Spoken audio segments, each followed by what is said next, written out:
Ya, selanjutnya kita masuk ke graf yang terhubung ya atau connected. Ini menurut Parinali Munir bahwa dikatakan dua buah simpul U dan simpul P dikatakan terhubung jika terdapat lintasan dari U ke V ya. Jika dua buah simpul terhubung, maka pasti simpul yang pertama dapat dicapai dari simpul yang kedua.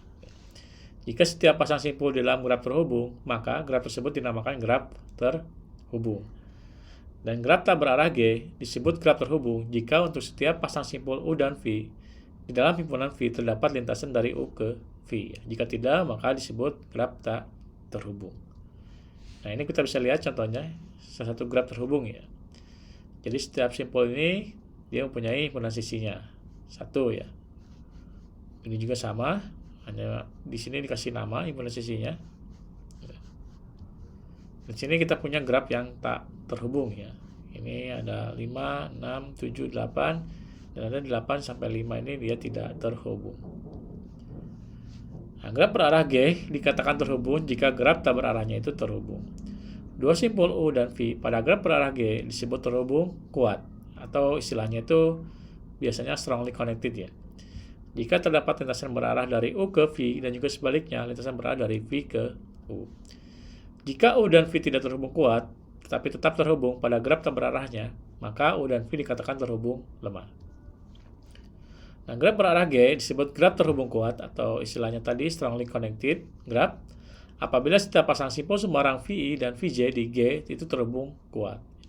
Kalau tidak, G itu disebut sebagai terhubung lemah. Nah, bisa kita lihat di sini gambarnya yang membandingkan A itu merupakan suatu graf yang terhubung dengan kuat ya.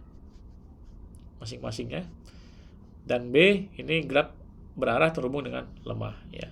Ini ada di sisi yang 5 ke 1 dan 2 ke 1 ya. Berarti di sini disebut sebagai graf berarah yang terhubung lemah.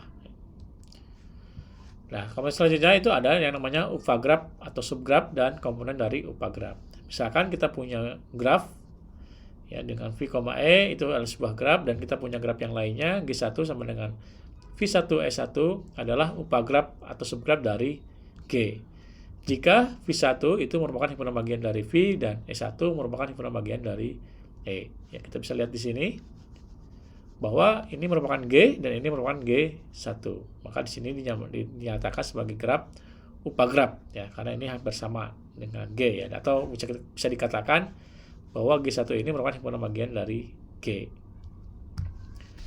Nah, kok ada juga istilahnya itu komplement dari upagraf G1 terhadap graf G ya. Itu berarti kita masukkan suatu graf lain atau G2, V2, E2 sedemikian hingga E2 itu sama dengan E dikurang E1. Jadi kita lihat nanti sisi yang tidaknya yang mana.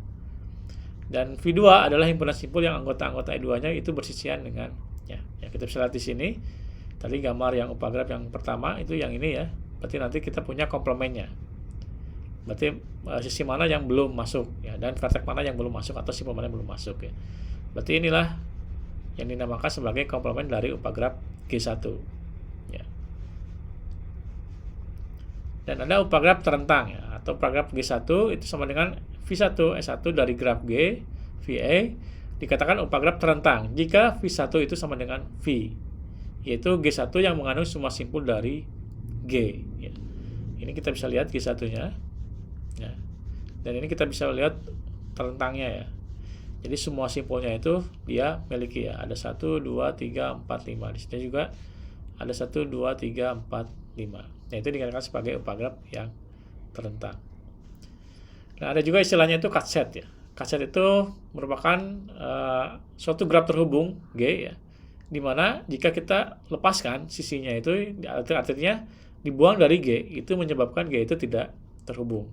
Ya, jadi istilah cut set ini itu akan menghasilkan dua buah komponen yang terhubung ya. Kita bisa lihat gambar grafnya di sini.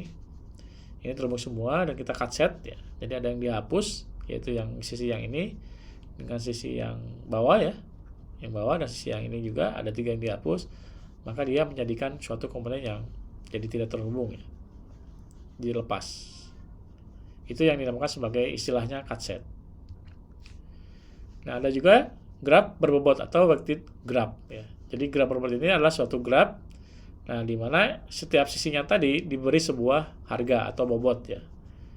Kalau tadi kan di sini hanya diisi suatu nama ya, caption, tapi di sini kita isikan suatu harga atau bobot ya. Bobotnya itu tergantung dari pemberiannya ya. Jadi ini mungkin kita lihat sisi di sini dengan sisi di sini itu hampir sama garisnya ya, cuman bobotnya itu berbeda. Jadi tergantung yang memberikan bobotnya.